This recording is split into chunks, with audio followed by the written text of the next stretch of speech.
உலகத் தமிழர்களுக்கு வணக்கம். நான் வெங்கிரத்னம். இப்போ சீமான் அவர்களுக்கு இன்றைக்கி ஒரு பேட்டி கொடுத்தாரு. ஒரு ஐபிஎஸ் அதிகாரியை பார்த்து டியூட்டியை ரிசைன் பண்ணிட்டு வா, ஒண்டிக்கு ஒண்டி நின்று பார்த்துக்குவோம் அப்படின்னு ஒரு பேட்டி. என்னடா ஒரு அதிகாரியை போய் இப்படி திட்டார, இவர் ஏன் இப்படி வார்த்தையை விடுறாரு அப்படிங்கிற மாதிரி பார்த்தா, இந்த நாம் தமிழர் கட்சியை சேர்ந்த தம்பிகள் இருக்காங்கல்ல, அவங்க இந்த அருண் ஐபிஎஸ் அவர்களை பற்றி அவங்களோட மனைவி வந்திதா பாண்டே, அவங்களும் ஐபிஎஸ், இவங்களை பற்றி தொடர்ச்சியாக ஏதோ ட்விட்டரில் ஃபேஸ்புக்கிலலாம் அவதூறு கருத்து போட்டாங்களாம். அதை உடனே அவர் அந்த ஐடியை பூரா எடுத்து வச்சுட்டு புகார் தெரிவித்து அவங்கள எல்லாத்தையும் பிடிச்சே ஆகணும். இது எப்படி கட்டமைக்க வராங்க அப்படின்னாக்கா, அவங்கள எல்லாத்தையும் பிடிச்சி இவங்க எல்லாம் சீமான் சொல்லி தான் அவங்க எல்லாம் செஞ்சாங்க அப்படிங்கிற மாதிரி வழக்கு போட்டு சீமானை கைது செய்யலாம் அப்படிங்கிற மாதிரி ஒரு முடிவு போல இருக்குது. அதெல்லாம் இருக்கட்டும், நம்ம உடன்பிறப்புகளை எப்போ கைது செய்ய போகிறீங்க? இவனுங்க ஒத்த வாயை திறந்தாலே தாமான்னு தான் பேசிட்டு திரிகிறானுங்க. நான் வேணால் 2-3 ஐடி ஸ்க்ரீன்ஷாட்டு போடுறேன். இவன் உண்மையிலேயே இவன் வீட்டிலலாம் பொம்பளைங்க இருக்கா இல்லையான்னே தெரியல. இவங்கெல்லாம் தாய்க்கு பிறந்தாங்களா நாய்க்கு பிறந்தாங்களான்னே தெரியல. அந்த மாதிரி பேசிகிட்டு இருக்காங்க. இவனுங்கெல்லாம் எப்போ ஆஃபீஸர் பிடிச்சி உள்ளே போட போகிறீங்க? இப்போ சீமான் கேட்டிருக்காரு அந்த ஐபிஎஸ் அதிகாரியை பார்த்து, நீங்கள் என்ன டிஎம்கே ஐடிவிங்கன்னு. ஏன்னா நடவடிக்கை எடுத்தால் எல்லாத்து மேலேயும் தாங்க எடுக்கணும். சமூக வலைதளத்துக்கு அப்படின்னு சொல்லிட்டு ஏதாவது ஒரு ரிஸ்ட்ரிக்ஷன் கொண்டு வாங்க. அவன் பாட்டுக்கா உடன்பிறப்பு 200 ரூபாய் வாங்கிட்டு இஷ்ட கூந்தலுக்கு எழுதி தள்ளி போயிட்டே இருக்கான். ஆட்சி அதிகாரம் இருக்குங்கிறத அவனுங்க மேலே மட்டும் வழக்கு போடவே மாட்டீங்க. எதிர்த்தரப்பில் எவனாவது ஒரு கார்ட்டூன் போட்டான்னா கூட அவனை பிடிச்சி கொண்டு போய் கைது செய்கிறது, கஞ்சா கேஸ் போட்டு சவுக்கு சங்கர் மாதிரி ஆளுங்களை உள்ளே வச்சுட்டு கோர்ட்டாக அடி வாங்க வேண்டியது. இதுதான் வேலையாங்க? கொஞ்சம் யோசிச்சு பார்க்கணுமா இல்லையா? நீங்கள் அரெஸ்ட் பண்ணுங்கள். நாம் தமிழராக இருந்தால் யாராக இருந்தால் என்ன தப்பாக பேசுனா, அவதூறாக பேசியிருந்தா, ஆபாசமாக பேசியிருந்தா கைது பண்ண வேண்டியதான், தப்பே கிடையாது. அது எல்லாத்துக்கும் ஒன்றா இருக்கணும்ல. சட்டங்கிறது எல்லாத்துக்கும் ஒன்று தானுங்க. திமுககாரனுக்கு ஒரு தனி சட்டம் இருக்கா? அவனுக்கு மட்டும் இந்த கெட்ட வார்த்தையெல்லாம் புனித வார்த்தையாக மாறிடுமா?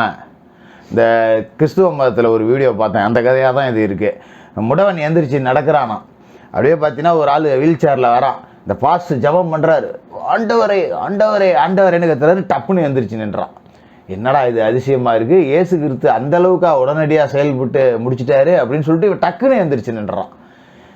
பரவாயில்லையே, சக்தி இருக்குது போல இருக்குது. நம்மளும் பேசாமல் கொஞ்சம் வறுமையோடு இருக்கோம், கிறிஸ்துவ மதத்து பக்கம் போயிடுவோம், நமக்கு ஏதாவது செல்வம் கொளிச்சாலும் கொளிக்கும் அப்படின்னு நாம் அதை பார்த்துக்கிட்டே இருக்கும்போதே இன்னொரு வீடியோ வருது. போப்பாண்டவரே வீல் சேரில் போயிட்டுருக்காரு. ஏண்டா பாவீங்களா, எங்கேயோ ஒரு மூலையில் ஒரு 2 தலைமுறைக்கு முன்னாடி மதம் மாறின ஒரு பையன் இப்போ உடம்பா இருக்காரு, டப்புன்னு எழுப்பிட்டுட்டீங்க. போப்பாண்டவரை எழுப்பிட விட்டு தாண்டா, அவர் தாண்டா உங்கள் மதத்துக்கே தலைவர், அவரே வீல் சேரில் தாண்டா போயிட்டுருக்காரு அப்படின்னு இதை நாம் பேசணுன்னா, போடா சங்கி, நீ சிறுபான்மையோட எதிரி, நீ பாசிசவாதி, நீ பிஜேபிக்காரன் அப்படின்னு கொண்டு சங்கி முத்திரையை நம்ம மூஞ்சிலே குத்துவாங்க. நம்ம சங்கிகளை எந்த அளவுக்கு கிழிச்சிருக்கோம் அப்படிங்கிற வரலாறுலாம் இவனுங்க எடுத்தெல்லாம் பார்க்க மாட்டானுங்க. இப்போ இந்த மாதிரி தானே இருக்கு. நடவடிக்கை எடுத்திங்கன்னா திமுக தாங்க ஃபஸ்ட்டு தூக்கி உள்ளே போடணும். அவ்வளோ பேர் இருக்கானுங்க. ஒவ்வொருத்தரோட ஆதாரத்தோட ஸ்க்ரீன்ஷாட்டோடு எடுத்து தரேன், அந்த ஐடி நம்பர் வேணாலும் கொடுக்குறேன். இவனுங்களை முதல்ல பிடிச்சி உள்ளே போடணுமா இல்லையா? பிடிச்சி போட்டுட்டு அதுக்கப்புறம் யார் யார் என்னென்ன செய்கிறாங்களோ எல்லாத்தையும் பிடிச்சி போடுங்க, தப்பு கிடையாது. இந்த சமூக வலைதள கன்றாவி பக்கம் போனாலே நல்ல வார்த்தையை விட கேட்ட வார்த்தையை விட கெட்ட வார்த்தை தான் கூடுதலாக இருக்குது. அப்போ ஒரு சைடு மட்டும் நடவடிக்கை எடுக்கும்போது சீமானவர்கள் கேட்ட கேள்வி சரி அப்படிங்கிற மாதிரி தானே பொதுமக்களுக்கு படுது. நீங்கள் என்ன திமுகவோட ஐடி விங் செயலாளரா அப்படின்னு கேட்டிருக்காரு. அந்த கேள்வியில் நியாயம் இருக்கிறதா தானே நம்மளால் பார்க்க முடியுது. இப்படி ஒரு சார்பு நடவடிக்கை அப்படிங்கிறத எடுத்துக்கிட்டால் கோர்ட்டில் அடி தான் வாங்கணும். இப்போ சவுக்கு சங்கர் விவகாரத்தில் சுப்ரீம் கோர்ட் என்ன சொல்லியிருக்கு? மறுபடியும் டைம் கொடுத்துருக்கு. 27ஆம் தேதி வழக்கு விசாரணை அப்படிங்கிறது வரும். தமிழ்நாடு அரசு பதில் சொல்லி தான் ஆகணும். இந்த திராவிடன் ஸ்டாக் என்ன பண்ணிட்டாங்க, நம்ம ஓட்டு போட்ட உடனே இந்த நாடே நம்புலுது, இவங்களே உட்காந்தா சுப்ரீம் கோர்ட்டில் ஜட்ஜ்மெண்ட் எழுதிடுவாங்க இவ்வளோ இருக்குது. இப்போ நம்ம 200 ரூபா உடன்பிறப்புகளை 2 பேரை ஜட்ஜ்மெண்ட் எழுத சொன்னீங்கன்னா சவுக்கு சங்கரை தூக்கிலிட வேண்டும் அப்படின்னு எழுதுவானுங்க.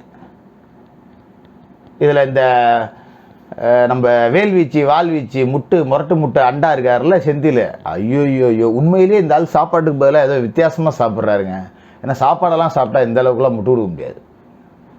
இந்த 100 ரூபா காயினில் இந்தி இருக்கே, நீங்கள் இந்திக்கு எதிரானவர் தானே அப்படின்னு எடப்பாடி பேசிட்டாராம். இவர் உடனே எடப்பாடிக்கிட்ட ஃபோனில் பேசுகிற மாதிரி ஒரு கற்பனை பண்ணியிருக்காராம். என்ன கற்பனை? அவர் ஏடிஎம்மில் பணம் எடுக்க போகிறாராம், ஆட்டோவுக்கு காசு இல்லையாம். பணம் எடுக்க போய் பார்த்தா எல்லாத்துலேயுமே இந்தி இருக்கா. அவருக்கு சோகமாகிடுச்சான். அதை எடப்பாடி பழனிசாமிகிட்ட லைவில் பேசுகிற மாதிரி ஒரு வீடியோ ஒன்று போட்டிருந்தாரு. ஆட்டோவில் போய் ஆட்டோவில் கொடுக்க காசு இல்லையா, நீ கொடுத்த முரட்டு மூட்டுக்கெல்லாம் உனக்கு கார் வாங்கி கொடுத்துருப்பானுங்கன்னு எனக்கு நல்லாவே தெரியும்டா தம்பி. இந்த வடக்கதையெல்லாம் வேறு யார்ட்டையா சொல்லு. ஃபோனில் எடப்பாடி பழனிசாமிகிட்ட தானே பேசினேன். உங்ககிட்ட இப்போ நான் பேசி காட்டா? ஹலோ, அண்டா செந்தில் சாருங்களா? இல்லை சொம்பு இல்லை அண்டா இருக்கார்ல, நீங்கள் யாருங்க? கேமராமேனா? சரி, உங்கள்கிட்டே ஒரு வார்த்தை கேட்டுறேன். இவ்வளோ முரட்டு முட்டு கன்றாவையும் எப்படிங்க கேமராவில் முன்னாடியே நின்று கேட்டுக்கிட்டு இருக்கீங்க? எனக்கு தெரியலையே. என்னது, அவனை லூசுன்னு நினச்சிப்பீங்களா? அப்போ பிரச்சனை இல்லை. ஆமாம், ஏதோ பைத்தியக்காரன் வளர்றான் அப்படின்னு நினச்சிட்டு நீங்கள் பாட்டுக்கு ஆன் பண்ணிவிட்டு உட்காந்துருப்பீங்க. அதோ இருந்தாலும் காதில் கேட்க முடியாதுங்க. ப்ளூடூத்தில் பாட்டு கேட்டுக்கிட்டு இருப்பீங்களா? அதான் நான் பார்த்தேன். இல்லாட்டி இந்த இழவெல்லாம் நம்மளால் ஃபோன்லேயே கேட்க முடியலையே, நீங்கள் எப்படி நேரில் கேட்குறீங்க என்ன எதுன்னு தெரில. சரி, அதான் கொஞ்சம் கேட்போன்னு நினச்சேன். எங்கே அண்டா இருக்கா இல்லையா? எங்கே அறிவாலயத்துக்கு போயிருக்காப்புல? எதுக்கு? எப்போ வருவாருங்க? வீடியோ எடுத்து முடிச்சுட்டு போயிட்டாருங்களா? கழுவிட்டு எப்போ வருவாருங்க? பேட்டா வாங்கிட்டு தான் வருவாரா? வந்துட்டாரா? கொஞ்சம் கொடுங்க அண்ணா. வணக்கண்ணா. அண்ணா அண்டா செந்தில் தானா நீங்கள்? அண்ணா அண்டா செந்தில் தானா? வணக்கண்ணா. உங்கள்கிட்ட தான் ரொம்ப நாளாக பேசணும்னு நினச்சேன். இந்த எடப்பாடி பழனிசாமி அவர்கள்ட்ட ஃபோனில் பேசுகிற மாதிரி ஒரு வீடியோ போட்டிருந்தீங்களண்ணே, உண்மையிலேயே சூப்பராக இருந்துச்சுண்ணே. நான் உங்களோட சேனலோட தீவிர ஃபாலோயர்ண்ணே. உங்களோட வேல் வீச்சு இருக்குது பார்த்தீங்களாண்ணே, அந்த வேல் வரும்போதெல்லாம் நான் உத்து பார்த்துக்கிட்டே இருக்கணும்ண்ணே. அது என்னென்னா, இந்த வேல் வந்து எப்போ பார்த்தாலும் மற்ற கட்சி பக்கமே போயிட்டுருக்கு, அறிவாலயம் பக்கம் போகவே மாட்டேங்குது. சம்பளம் கொடுக்குறாங்களா? ரைட்டுண்ணே, வாங்குகிற சம்பளத்துக்கு நீங்கள் அவங்களுக்கு ஜாலராக அடிச்சிங்கன்னா பரவாயில்ல, அது ஒரு நியாயம் இருக்குது. சும்மா அடுத்தவங்களை சீண்டி பார்த்தீங்கன்னு வச்சிங்களேன், அது நல்லாவானே இருக்குது. இல்லைண்ணே, எதுக்காக சொல்கிறேன்னா, இப்போ வேறு கட்சி ஆதரவாளர்கள் இருப்பாங்க, இல்லை நடுநிலைன்னு ஒருத்தன் இருப்பான்ல என்ன மாதிரி, அவன்லாம் ஒன்று அப்புறம் கெட்டாத்தில் பேசுவானே. இது 100-200 வாங்கிட்டு போ. 200 உனக்கும் 200 தானே? அடப்பாவீங்களா, இவ்வளோ முட்டு கொடுக்குற, உனக்காக ஏதாவது பார்த்து சேர்த்து போட்டு கொடுக்கக்கூடாது? நோ, சொம்புங்களுக்கே 200 தராங்க. நீ ஒரு பெரிய அண்டா, அதுவும் எப்பேற்பட்ட அண்டா நீனு. விடிய நெருப்பில் வச்சு சூடு ஏற்றினாலும் கூட பழுக்காத ஒரு அண்டா நீனு. பெரிய அண்டா ஒன்றை வச்சு நெல்லே வைக்கலாம், அவ்வளோ பெரிய அண்டா நீனு. அப்பப்போ முட்டு வேற கொடுக்குற. இதில் இன்னொரு குடும்பம் என்னென்னா, இப்போ எல்லோரும் பார்த்தீங்கன்னா திமுகவுக்கு முட்டு கொடுக்குறவங்க இருக்காங்க. நீங்கள் வந்து திமுகவுக்கு முட்டு கொடுக்குறீங்க, அதோட கருணாநிதிக்கு முட்டு கொடுக்குறீங்க, ஸ்டாலினுக்கு முட்டு கொடுக்குறீங்க, உதயநிதிக்கு முட்டு கொடுக்குறீங்க, இன்பநிதிக்கும் முட்டு கொடுக்குறீங்க. இப்படி 4 தலைமுறைக்கும் குண்டி கழுவியே உங்கள் கைரேகையை தேஞ்சு போயிருக்குமே என்ன. இதுக்கும் சேர்த்து நீங்கள் 200 வாங்கினா கூட பரவாயில்லைங்க. அப்பப்போ இந்த கம்யூனிஸ்ட்டுகளுக்கும் முட்டு கொடுக்குறீங்க.